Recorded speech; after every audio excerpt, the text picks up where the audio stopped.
দর্শক পাঠক স্বাগত আজকের কি খবরে। সকাল সন্ধ্যার নিয়মিত এই আয়োজনে আজ আপনাদের সঙ্গে আছি আমি শর্মিলা সিন্ড্রেলা।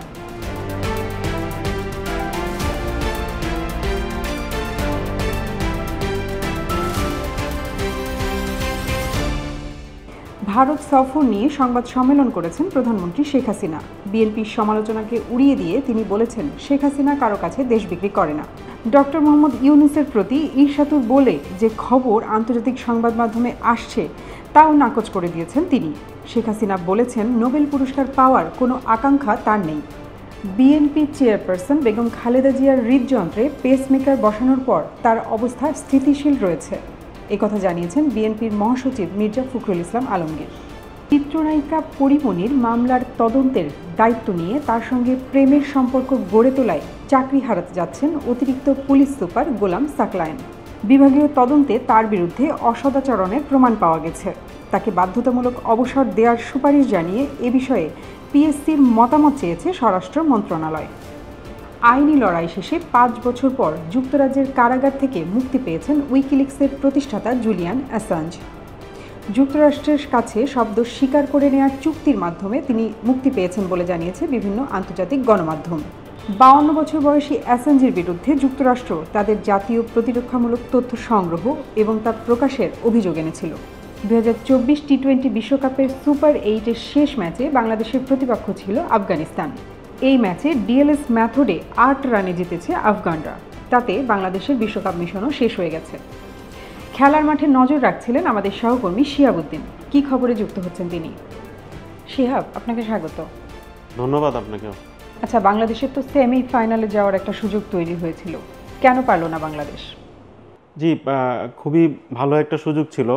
2টা ম্যাচ হারার পরও সুপার 8 থেকে সেমিফাইনালের ওঠার সুযোগ আসলো।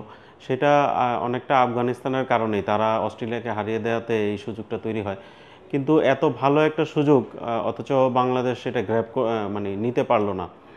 এই কারণটা আসলে অবশ্যই যেই ব্যর্থতাটা পুরা টুর্নামেন্ট জুড়ে বাংলাদেশের হচ্ছিল সেটাই ব্যাটিং ব্যর্থতার কারণেই।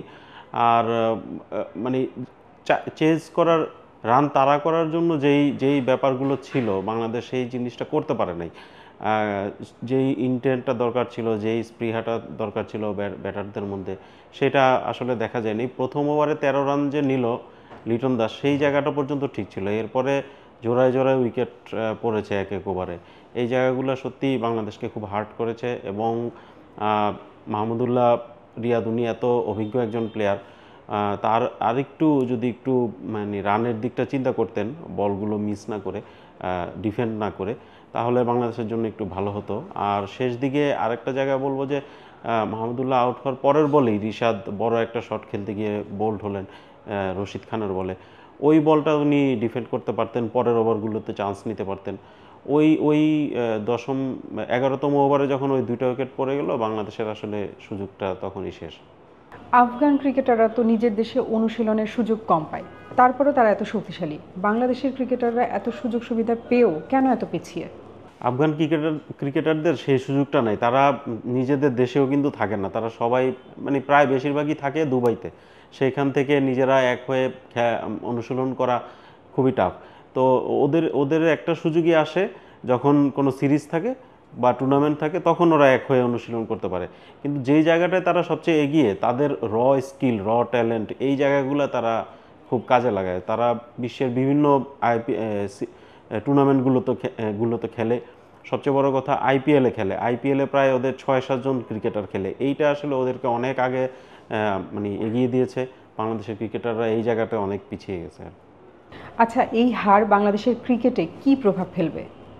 এই হার আসলে কি প্রভাব ফেলবে এটা বলা যায় না। কারণ প্রতিটা টুর্নামেন্টের পরে বা কোনো একটা সিরিজ ভালো কোনো বড় কোনো হারের পরে দেখা যায় অনেক আলোচনা হয়, অনেক কিছু হয়, কিন্তু সবশেষে সেই অবস্থাটাই থাকে। বাংলাদেশের ক্রিকেটারে কোনো ক্রিকেট দলে কোনো বদল আসে না, ক্রিকেটারদের মধ্যেও কোনো বদল আসে না। হয়তো এইবারও একই রকম হবে। 2-3 দিনের গল্প থাকবে বা এক সপ্তাহ জুড়ে এই আলোচনা হবে। তারপরে দেখা গেল প্লেয়াররা আবার নিজেদের মতো করে সময় কাটাচ্ছে বা বিসিবি তাদের ব্যাক করছে। একটা পরের বিশ্বকাপে যে কোনো বড় পদক্ষেপ নেওয়া হবে, ওইটার জন্য কোনো কিছু দেখতে পাচ্ছি না আর কি, আমার মনে হয়। শিহাব, আপনাকে ধন্যবাদ। ধন্যবাদ আপনাকেও। এছাড়া সাপের বিষের প্রতিষেধকের কমতি বিশ্বে এমন একটি লেখা প্রকাশ করেছি আমরা। রয়েছে উইকিলিক্স কি, জুলিয়ান অ্যাসাঞ্জ কেন এত বিপাকে, এমন একটি লেখাও। এসব পড়তে ক্লিক করতে হবে সকালসন্ধ্যা.com। ফেসবুক, ইউটিউব ও এক্স হ্যান্ডেলে আমরা আছি নতুন নতুন কন্টেন্ট নিয়ে। সকাল সন্ধ্যার সঙ্গেই থাকুন।